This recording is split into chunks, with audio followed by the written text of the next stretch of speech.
O peso galo foi a 7ª categoria de peso criada pelo UFC, anunciada oficialmente no dia 16 de dezembro de 2010, durante o WEC 53, o último evento da organização. Hoje, aqui no canal do Tatame ao Octógono, vamos contar tudo o que aconteceu com o cinturão dessa categoria, desde o seu primeiro campeão até os dias atuais. Se você curte esse tipo de conteúdo, deixe seu like, se inscreva no canal e confira nossos vídeos. Em dezembro de 2006, a Zuffa, empresa responsável pelo UFC, adquiriu o evento World Extreme Cage Fighting, WEC, e o transformou em um evento focado nas categorias de peso mais leves, que não existiam no UFC. Em 28 de outubro de 2010, a Zuffa anunciou que iria encerrar o evento WEC e fundir com o UFC. Com isso, a categoria peso galo, com limite de 135 libras, ou 61 quilos, chegou ao UFC.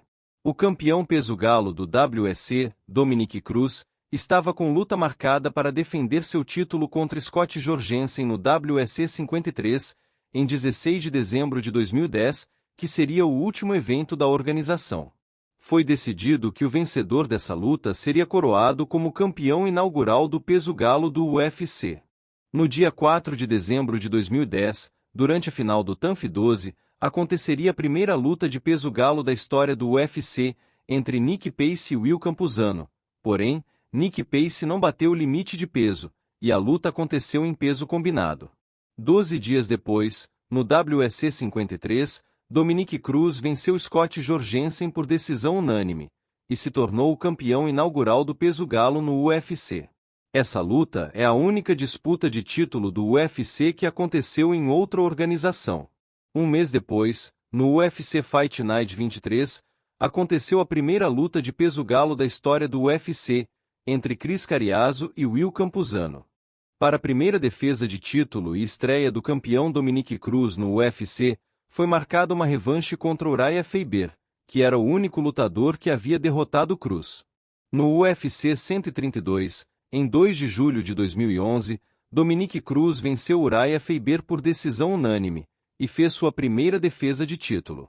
3 meses depois, foi escalado para enfrentar o desafiante número 1, Demetrious Johnson, no UFC 1 vs 6, vencendo por decisão unânime e fazendo sua segunda defesa.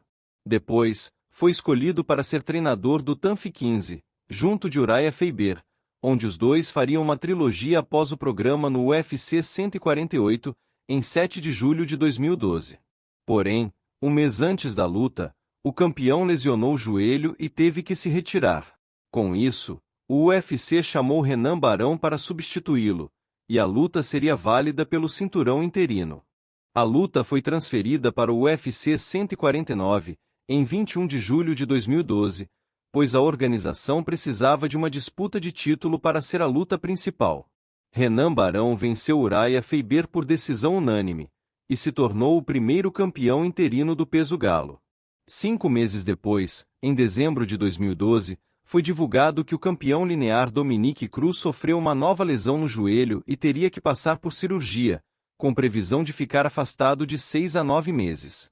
Porém, o UFC manteve Cruz como campeão linear, e escalou Renan Barão para defender o cinturão interino contra o desafiante Michael McDonald, no UFC On Field TV 7, em 16 de fevereiro de 2013. Barão venceu por finalização no 4º round, e fez sua primeira defesa do título interino. Era esperado para enfrentar o desafiante Ed Wineland no UFC 161, em 15 de junho de 2013, porém, um mês antes da luta, o campeão teve que se retirar devido a uma lesão. A luta foi remarcada para o UFC 165, em 21 de setembro de 2013, e Renan Barão venceu por nocaute técnico no 2º round, defendendo o título interino pela segunda vez, sendo o primeiro e único campeão interino da história do UFC a defender o título mais de uma vez. Recuperado da lesão, o campeão linear Dominick Cruz tinha seu retorno projetado para o início de 2014, e a luta de unificação foi marcada para o UFC 169, no dia 1º de fevereiro de 2014.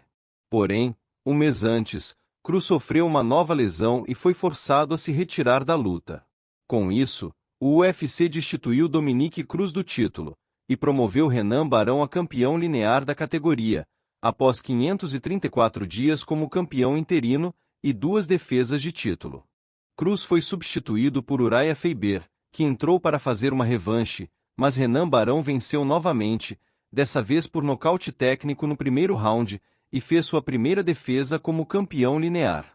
Era esperado para enfrentar o desafiante número 1, Rafael Assunção, no UFC 173, em 24 de maio de 2014, porém, o desafiante teve que se retirar da luta, pois não estava recuperado de uma lesão sofrida em sua última luta, sendo substituído por TJ Dillashaw, que estava com luta marcada para o mesmo evento. Renan Barão entrou como grande favorito para a luta, mas TJ Dillashaw chocou o mundo com uma performance dominante, vencendo por nocaute técnico no 5º round e se tornando o novo campeão. Para sua primeira defesa, uma revanche imediata foi concedida a Barão e marcada para o UFC 177, em 30 de agosto de 2014, porém, no dia anterior ao evento, Renan Barão foi hospitalizado devido ao corte de peso, e foi substituído pelo estreante Joe Soto, que estava com luta marcada nesse mesmo evento e acabou fazendo sua estreia no UFC lutando pelo título. Dillashaw teve mais uma performance dominante, vencendo por nocaute no 5º round e fazendo sua primeira defesa. No evento seguinte, o UFC 178, o ex-campeão Dominick Cruz fez seu retorno ao octógono após 3 anos afastado, e nocauteou Takeya Mizugaki em apenas 1 minuto. Após a luta, o presidente Dana White confirmou que Cruz seria o próximo desafiante ao título. Porém, 3 meses depois, em dezembro de 2014, Dominick Cruz sofreu uma nova lesão no joelho e ficaria afastado por tempo indeterminado.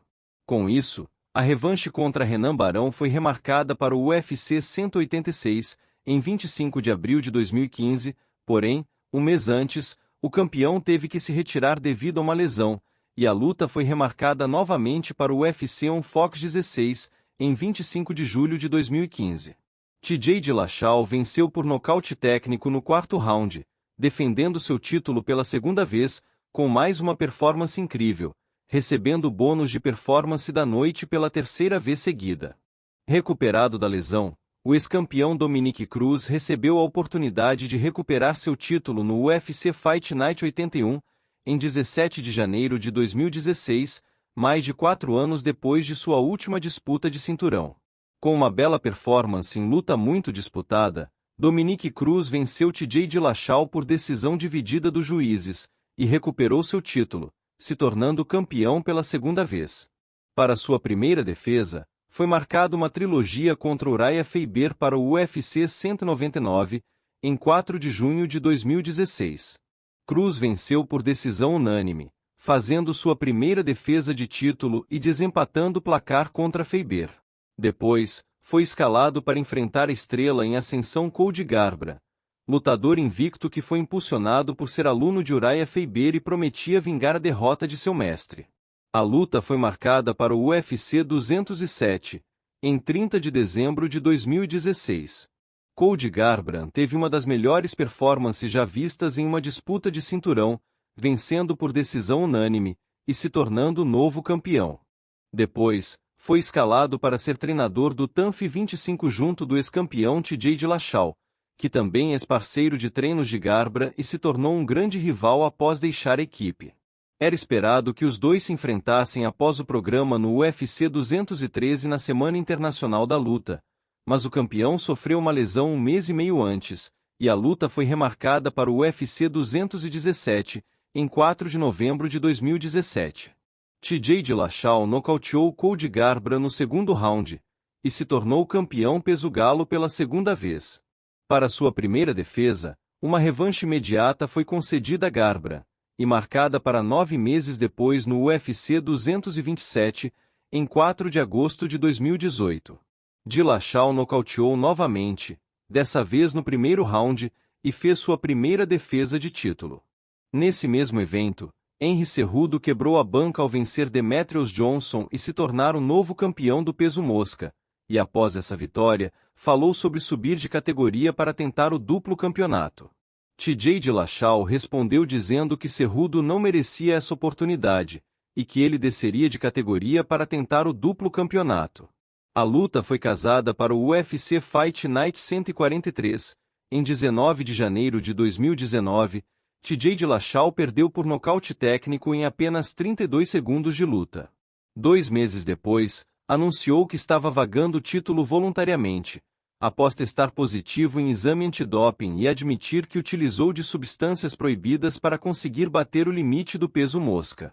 Com o título vago, o UFC concedeu a chance a Henry Cejudo de tentar o duplo campeonato, e marcou a luta contra o desafiante número 1, Marlon Moraes, para o UFC 238, em 8 de junho de 2019, para definir o novo campeão. Henry Cejudo venceu por nocaute técnico no terceiro round, se tornando o novo campeão peso-galo e duplo campeão do UFC. Acabou lesionando o ombro durante a luta e teve que passar por cirurgia. Com isso, teve que ficar afastado e projetava seu retorno para o início de 2020.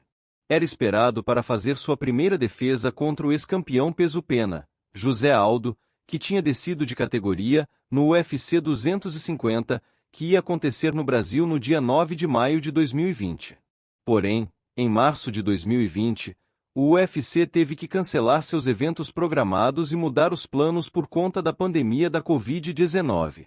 Com isso, o UFC 250 virou o UFC 249, e foi transferido do Brasil para os Estados Unidos. Essa mudança fez com que José Aldo se retirasse da luta por conta de problemas de visto, sendo substituído pelo ex-campeão Dominick Cruz, que estava retornando após mais de 3 anos parado. Henry Cejudo venceu por nocaute técnico no segundo round, e fez sua primeira defesa de título. Em seu discurso após a luta, anunciou sua aposentadoria. 15 dias depois, o título ficou oficialmente vago, e o UFC marcou a luta entre o desafiante número 1, Petr Yan, e o ex-campeão peso-pena, José Aldo, para o UFC 251, em 12 de julho de 2020, para definir o novo campeão. Petr Yan venceu por nocaute técnico no quinto round, e se tornou o novo campeão peso-galo. Era esperado para fazer sua primeira defesa contra o desafiante número 1, Aljamain Sterling, no UFC 256, em 12 de dezembro de 2020, porém, 20 dias antes, o campeão teve que se retirar da luta devido a problemas de visto, e a luta foi remarcada para o UFC 259, em 6 de março de 2021. Em uma luta equilibrada nos 3 primeiros rounds, Petr Yan foi desqualificado no quarto round, após acertar uma joelhada ilegal e Sterling não conseguir retornar para a luta. E assim, Aljamain Sterling se tornou o novo campeão do peso-galo, sendo o primeiro lutador da história do UFC a se tornar campeão por desqualificação do adversário. Após esse desfecho controverso, uma revanche imediata foi marcada para o UFC 267, em 30 de outubro de 2021, porém, um mês antes da luta, Sterling teve que se retirar devido a uma lesão, sendo substituído pelo desafiante Corey Sandhagen, e a luta foi válida pelo cinturão interino. Petr Yan venceu por decisão unânime, e se tornou o segundo campeão interino da história do peso-galo. A luta de unificação foi marcada para o UFC 273, em 9 de abril de 2022. Em luta apertada, Aljamain Sterling venceu por decisão dividida e fez sua primeira defesa de título. Depois, foi escalado para enfrentar o ex-campeão TJ Dillashaw no UFC 280, em 22 de outubro de 2022, vencendo por nocaute técnico no segundo round e defendendo seu título pela segunda vez. Para sua próxima defesa, enfrentaria outro ex-campeão, Henry Cejudo, que estava retornando de sua aposentadoria após 3 anos afastado. A luta foi marcada para o UFC 288. Em 6 de maio de 2023, Aljamain Sterling venceu por decisão dividida dos juízes, defendendo seu título e quebrando o recorde de defesas, com 3. Após a luta, o desafiante número 1, Sean O'Malley, subiu no octógono para fazer uma encarada, e a luta foi marcada para 3 meses depois, no UFC 292, em 19 de agosto de 2023. Sean O'Malley venceu por nocaute técnico no segundo round, e se tornou o 10º campeão peso-galo da história do UFC. Por ser um lutador muito popular, o UFC permitiu que O'Malley escolhesse seu adversário para a primeira defesa, e o campeão escolheu Marlon Vera, para ter a oportunidade de vingar sua única derrota na carreira. A luta foi marcada para o UFC 299. Em 9 de março de 2024, Sean O'Malley teve uma performance dominante e venceu por decisão unânime, fazendo sua primeira defesa de título. Depois, foi escalado para enfrentar o desafiante número 1, Merab Dvalishvili, no UFC 306, em 14 de setembro de 2024. Esse card foi a segunda edição do Not UFC, que celebra o Dia da Independência Mexicana, e foi realizado na Esfera, uma arena de entretenimento em Las Vegas coberta por telas de resolução em 16K. Merab Dvalishvili venceu por decisão unânime, e se tornou o novo campeão peso-galo. Para sua primeira defesa, foi escalado para enfrentar o desafiante invicto, Umar Nurmagomedov, no UFC 311, em 18 de janeiro de 2025. Em grande luta, que ganhou o prêmio de luta da noite, Merab venceu por decisão unânime, e fez sua primeira defesa de título. Depois, o UFC concedeu a revanche para o ex-campeão Sean O'Malley, e a luta foi marcada para o UFC 316, em 7 de junho de 2025. Dessa vez, Merab venceu por finalização no terceiro round, fazendo sua segunda defesa de título. Após a luta, Joe Rogan disse que seu próximo adversário seria o desafiante Corey Sandhagen, e o campeão prontamente aceitou o desafio. Agora, em julho de 2025, foi anunciado que essa luta vai acontecer no UFC 320, dia 4 de outubro em Las Vegas. Será que essa luta vai realmente acontecer? Ou teremos novas surpresas e reviravoltas até lá? Deixe sua opinião aqui nos comentários. Se curtiu o vídeo, deixe seu like e se inscreva no canal para acompanhar as novidades que estão por vir. Aqui é o canal do Tatame ao Octógono, a casa dos apaixonados por esportes de combate. Valeu e até a próxima!